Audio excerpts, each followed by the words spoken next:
Okay, National Leader Christopher Luxon is joining us soon. Prime Minister Jacinda Ardern has apologised to ACT Leader David Seymour for calling him an arrogant prick in the House yesterday. We're going to show you that clip. You do need to listen carefully. It happens quickly, so we're going to play it for you twice, but listen carefully from the beginning.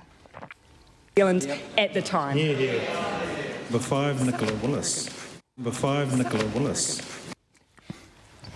There you go. So it was picked up on the microphone. There were other barbs thrown in the House yesterday too, some a little more direct. This was National Leader Christopher Luxon speaking to Prime Minister Jacinda Ardern. Isn't it the case that she's totally lost control of her cabinet? She cannot admit when she's wrong, and she's now just desperately cancelling her agenda in response to bad polls and bad press. Mr. Speaker, no. National Leader Christopher Luxon joins us now. Thank you very much for being with us. My first question to you is, do you think David Seymour is an arrogant prick? Absolutely not. David was my neighbour for many years. He was a very good neighbour, I can tell you that. He was very well behaved, kept his music under control, and I found him to be actually a very dedicated public servant and also, very deeply involved in policy development. How would you describe him then? Oh, very thoughtful young man. Have you ever made a remark in private that you wouldn't want someone else to hear in the House?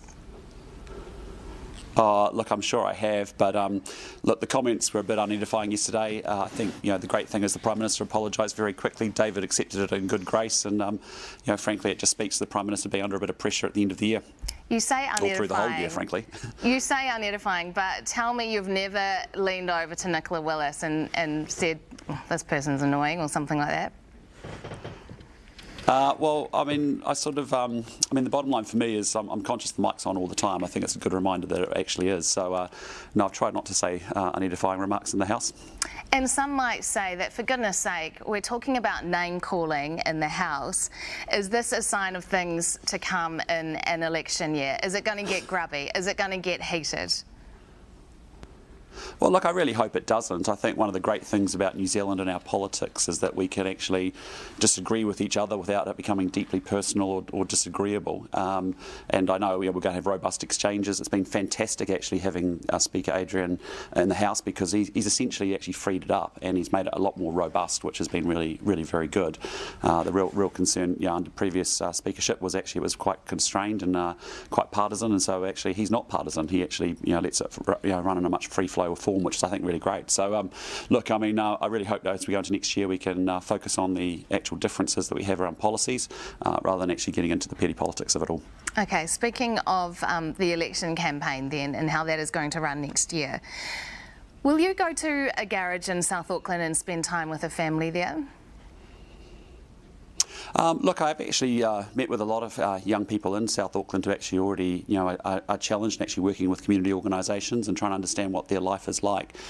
Those comments, I think have been taken a little bit out of context. What I was not wanting to do was disrespect South Auckland in any stretch of the imagination. Part of my electorate's actually in South Auckland. But what it was reflecting was actually a specific conversation and situation that I actually had with a community organisation in Counties Manukau.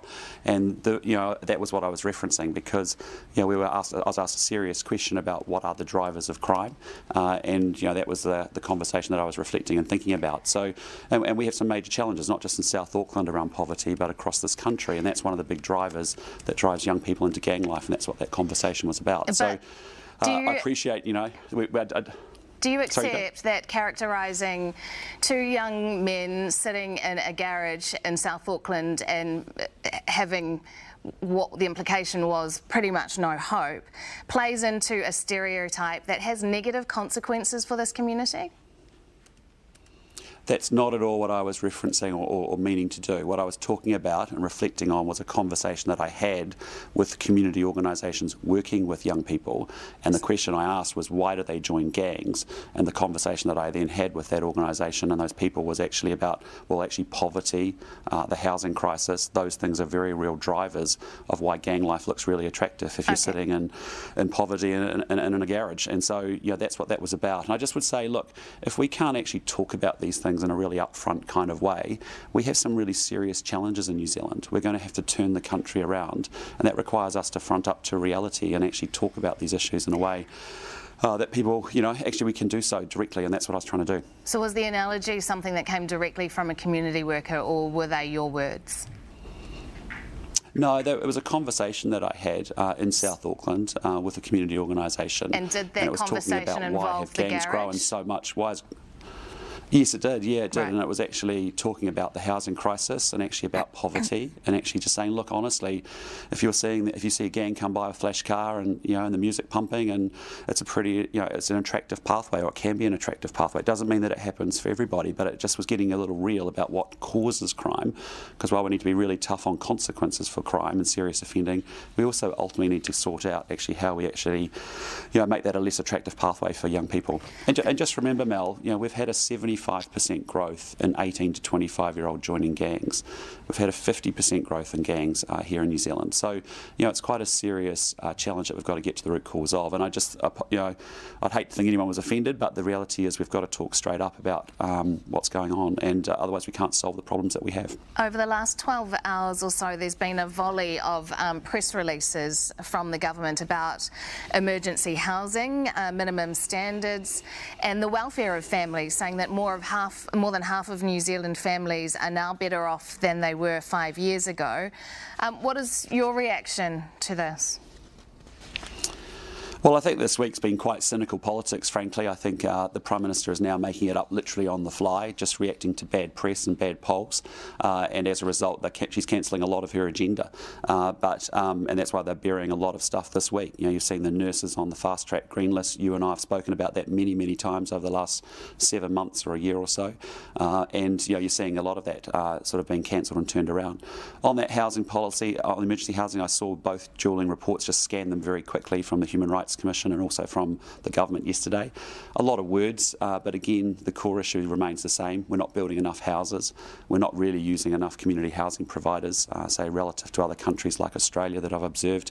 And we've really got to get that private rental market working well, and those are the things that actually would improve the housing situation for New Zealand.